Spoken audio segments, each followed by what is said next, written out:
जय श्री श्याम दोस्तों, राधे राधे। स्वागत है आपका आपके इस चैनल में जिसका नाम है भाव आपके स्टोरी मेरी। तो फ्रेंड्स, आज मैं आपको बाबा श्याम के बारे में एक ऐसी प्यारी सी कहानी सुनाने आई हूँ जिसे सुन के आपका दिल एकदम प्रफुल्लित हो जाएगा, खुश हो जाएगा। और जो बाबा पे भरोसा नहीं करते उनका भरोसा एकदम पक्का हो जाएगा। हारे के सहारे की जय, श्याम प्यारे की जय, तीन बाण धारी की जय, शीश के दानी की जय, घाटू नरेश की जय। तो फ्रेंड, आज की जो स्टोरी है वो बहुत ही प्यारी है, बहुत ही अच्छी है। और ये स्टोरी है करोल बाग के मयंक की। तो फ्रेंड, इस स्टोरी को शुरू करने से पहले आपसे एक रिक्वेस्ट करती हूँ फ्रेंड, अगर आप मेरे चैनल पर पहली बार आए हैं तो प्लीज़ मेरे चैनल को सब्सक्राइब करना ना भूलें, बेल आइकन को ज़रूर प्रेस करें फ्रेंड। तो चलिए शुरू करते हैं आज की कहानी। तो करोल बाग का मयंक फ्रेंड्स एक छोटा सा कारोबार करता था, कपड़ों का व्यापार था उसका, छोटा सा वो व्यापारी था। काम बहुत अच्छा चल रहा था, अच्छे से अपने परिवार की देखरेख कर रहा था, बहुत अच्छा उसका काम चल रहा था। उसके दो बच्चे थे, एक 10 साल का बेटा और एक 7 साल की बेटी। और वह अपने परिवार के साथ बहुत अच्छे से रहता था। उसकी पत्नी का नाम था नीला। नीला प्रभु भक्ति बहुत करती थी, भगवान श्याम की बहुत भक्ति करती थी, उनसे बहुत प्यार करती थी और उनकी बहुत आदर सम्मान करती थी। लेकिन जो मयंक था वह भगवान में इतना विश्वास नहीं रखता था। वो अपनी मेहनत पे विश्वास करता था। वो कहता था हम मेहनत करते हैं इसलिए हमारा कारोबार बढ़ रहा है, इसलिए हम अच्छे रहन सहन कर रहे हैं। उसे भगवान पे बिल्कुल भरोसा नहीं था। तो ऐसे ही दिन कट रहे थे, अच्छे से उसका व्यापार चल रहा था, काम धंधा सही चल रहा था, घर में बच्चे अच्छे से पढ़ लिख रहे थे। पर कहते हैं ना कि ये जो सुख और दुख हैं ये दो भाई हैं, कभी सुख तो कभी दुख। तो अचानक से उसको व्यापार में घाटा हो गया, कारोबार बिल्कुल मंदा हो गया उसका, बिल्कुल धीरे चलने लगा कारोबार उसका। तो वो बड़ा घबरा गया कि अब काम नहीं चल रहा है, कैसे परिवार की देखरेख करूं, बच्चे स्कूल जाते थे, बच्चों की फ़ीस वगैरह कैसे भरी जाएगी। बड़ा परेशान रहने लगा, चिड़चिड़ा होने लगा, घर में कलेश करने लगा, बीवी से, बच्चों से कलेश करने लगा। तो जो नीला थी वो बहुत धार्मिक प्रवृत्ति की थी। उसने एक दिन मयंक को समझाया कि देखो, ऐसे गुस्सा करने से, ऐसे चिड़चिड़े होने से थोड़ी ना कुछ होगा। आप मेरी बात मानो तो बाबा श्याम के दर्शन करने चलो। वो हारे के सहारे हैं, वो सबकी सुनते हैं, आपकी भी सुनेंगे। एक बार मेरे पे विश्वास करके एक बार बाबा के दर्शन करने चलो। पर मयंक नहीं माना। बीवी ने फिर उसको समझाया, नीला ने फिर उससे रिक्वेस्ट करी कि प्लीज़ चलिए, एक बार भगवान के दर्शन करने चलिए, एक बार बाबा के दर्शन करने चलो।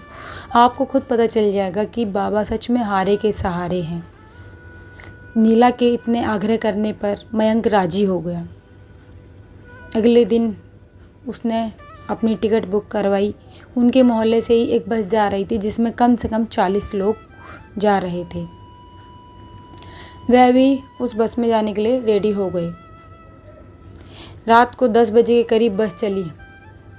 लोग बड़े प्रसन्न थे, भगवान के भजन गा रहे थे, घाटू श्याम के भजन गा रहे थे, हारे के सहारे की जय, बाबा श्याम प्यारे की जय, जयकारे लग रहे थे।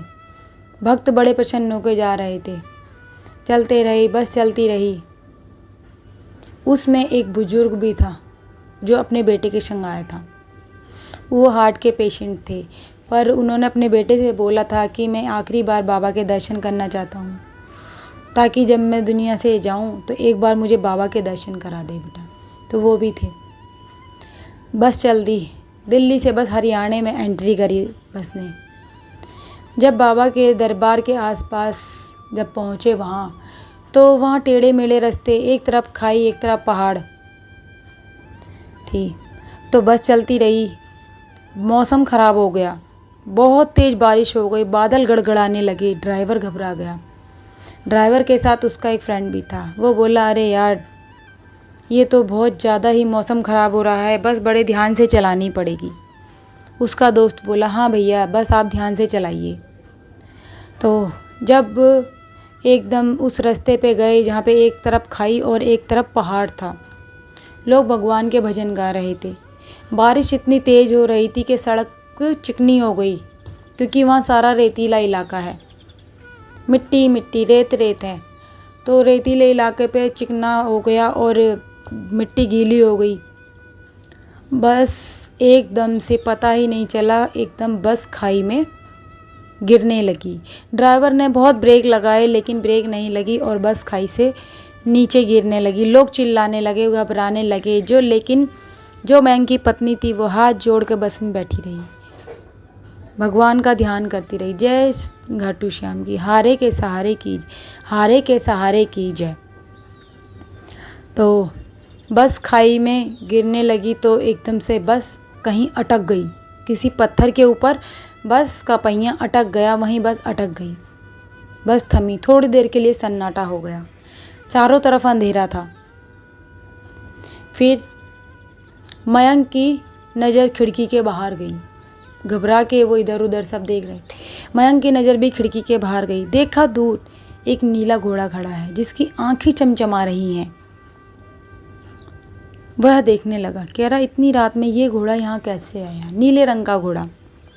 वह घोड़ा उसकी तरफ, बस की तरफ आ रहा था। सब घबरा रहे थे, परेशान हो रहे थे कि क्या करें।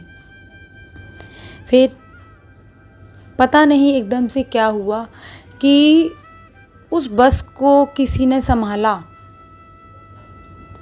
और जो आसपास के गांव के लोग थे वो भी टॉर्च ले लेके आ गए।